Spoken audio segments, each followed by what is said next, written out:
You know that moment when you do what feels like a totally normal week? You fill up your car, grab groceries, maybe order takeout once, maybe drive to work, maybe do one Costco run that somehow turns into a full-blown financial event, and then you open your banking app and think, wait, why am I suddenly broke? Like, nothing dramatic happened. You didn't buy a new iPhone, you didn't book a vacation, you didn't do anything that felt reckless. And yet somehow your budget looks like it got quietly mugged. Here's the thing. For a lot of people, that's not random. That's oil. And no, I'm not just talking about gas prices. Because when oil rises, it doesn't just hit you at the pump. It sneaks into your groceries, your delivery costs, your flights, your ride shares, your commute, your monthly stress level, and eventually your dumb financial decisions. And that's the part almost nobody talks about. My name is Ashton, and I spend way too much time thinking about how everyday price shocks quietly wreck normal people's budgets. If you're someone who keeps wondering why you make decent money and still feel like your cash disappears before the month ends, make sure to hit the subscribe button and give this video a thumbs up if this helps you out.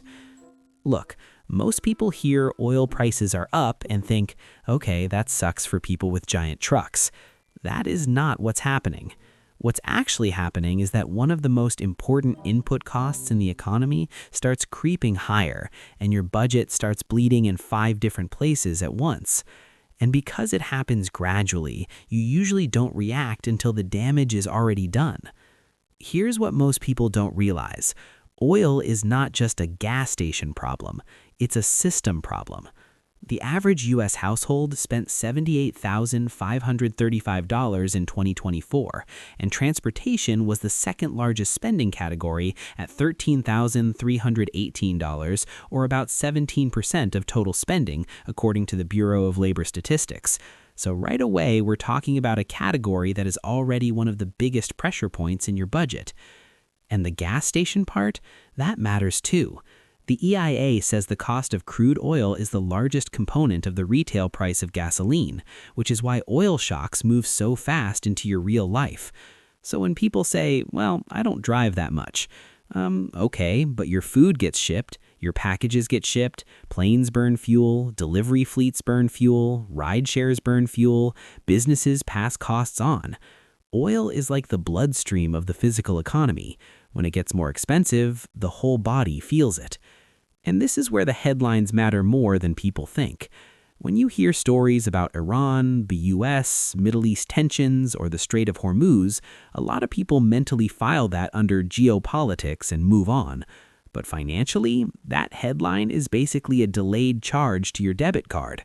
The EIA reported that after military action began in the Middle East, Brent crude jumped from $71 per barrel on February 27th to $94 by March 9th. They also noted that nearly 20% of global oil supply flows through the Strait of Hormuz, which is why even the threat of disruption creates a huge risk premium. Reuters then reported even more volatility. Brent crude briefly hit $119.13 intraday and later settled at $108.65, while U.S. crude ended at $96.14 after Iran-related attacks on energy targets intensified supply fears. So when somebody says, why should I care about some conflict halfway around the world? Because your budget absolutely cares. Your checking account does not care whether the price spike came from geopolitics, refinery issues, or shipping risk. It just sees the number. Let's do the boring part for a second, because the boring part is where people wake up. Say you drive 1,250 miles a month, and your car gets 25 miles per gallon. That means you use about 50 gallons of gas a month. If gas goes up by 80 cents per gallon, that's $40 more per month. That's $480 more per year. Now if your household has 2 cars doing roughly that, that's $80 more per month. That's $960 more per year. That is real money. That is not clip coupons and stop buying coffee money. That is your emergency fund grows slower, your credit card balance sticks around longer, and your margin for error disappears. And by the way, the EIA says in 2023, the average national annual price for premium gasoline was about 85 cents more per gallon than regular, and mid-grade was about 52 cents more per gallon. So if your car does not require premium and you're still buying it because it feels fancier, you may be volunteering for a totally unnecessary budget hit. Slightly frustrating, I know, but helpful. Now, you might be thinking, okay, fine, gas is more expensive, I get it. No, you don't get it yet, because the pump is only the visible part. The visible part is the number you stare at while standing there pretending you're doing mental math. The invisible part is where rising oil prices quietly destroy your budget. Food distribution costs rise, shipping costs rise, airfare gets pressured, delivery services get more expensive, businesses that were already operating on thin margins start nudging prices up anywhere they can. And because those increases are spread across a bunch of categories, they don't feel like one giant punch. They feel like death by 1,000 convenience charges. This is where it gets really interesting. The official numbers tell you what got more expensive. Psychology tells you why you respond badly to it. Gas prices mess with people's brains in a very specific way. The Kansas City Fed noted that gas prices and one-year inflation expectations moved closely together for years, with the correlation rising to close to 0.8 during 2015 to 2024. Why? Because gas is highly visible and frequently purchased, so people use it as a shortcut for judging how expensive life feels overall. And the New York Fed found something even more interesting. When people think about prices like gas and food, they tend to give extreme inflation expectations, because those are the prices they notice most and remember most vividly. In one study, people's gas price expectations were extremely tightly linked to their general inflation expectations, with a correlation of 0.87. In plain English, your brain sees a painful number at the pump and goes, everything is getting out of control. That creates stress, and stressed people do dumb money stuff. They stop planning, they start reacting, they swipe first and justify later. They tell themselves the spike is temporary so they don't adjust the budget. They keep spending the old way while prices are quietly operating under the new rules. That's the real danger. Not just higher prices plus financial denial. Let me give you a super normal example. Say someone's budget only has about $200 of wiggle room each month. Then oil spikes. Gas costs an extra $80 for the household, groceries feel a little worse, a couple delivery fees sting more, one rideshare is suddenly ridiculous, maybe a trip gets pricier. Nothing seems catastrophic individually, but now that $200 cushion is gone. And once the cushion is gone, life starts going on the credit card. That's how a commodity problem becomes a debt problem. And if you carry even $300 on a credit card at around 24% APR, that's roughly $6 a month just for standing still, not for paying anything off, just for existing in the mistake a little longer. So the real cost of rising oil is not just the gas, it's the gas plus the chain reaction. That's why it quietly destroys budgets, because it doesn't always show up as one big, obvious bill. Sometimes it shows up as reduced margin, more stress, worse decisions, and a balance that never quite goes back down. So what do you actually do? Here are the steps. Step 1. Calculate your oil exposure today. Seriously, not later, today. Take your monthly miles driven and divide by your average miles per gallon. That gives you your monthly gallons. Then multiply that by 50 cents and by $1. That is your oil shock range. If you use 60 gallons a month, then a 50-cent increase means $30 more per month. A $1 increase means $60 more per month. Now do that for every driver in the household, because vague anxiety is useless. Specific numbers are power. Step 2. Create an energy shock buffer.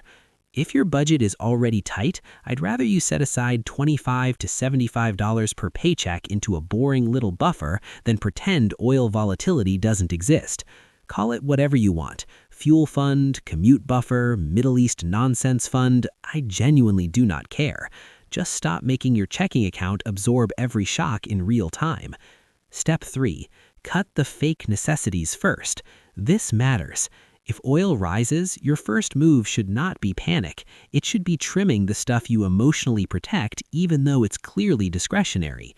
Extra delivery, premium gas your car does not require, fragmented errands, driving separate when you could combine trips, convenience spending disguised as "I've had a long day."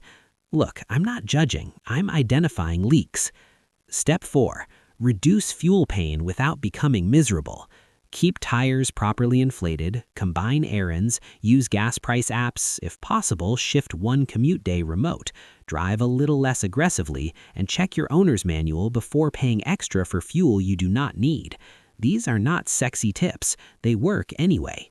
Step 5. Use headlines as a budgeting trigger.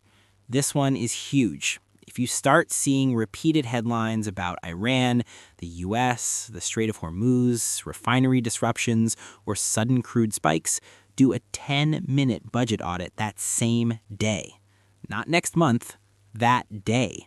Because by the time the full effect reaches your wallet, the smart move is already supposed to be in progress. Here's the deeper lesson. The people who get wrecked by rising oil prices are usually not the people who know the least about oil. They're the people who run a budget with no slack. That's the brutal truth. When you have margin, a spike is annoying. When you have no margin, a spike becomes a crisis.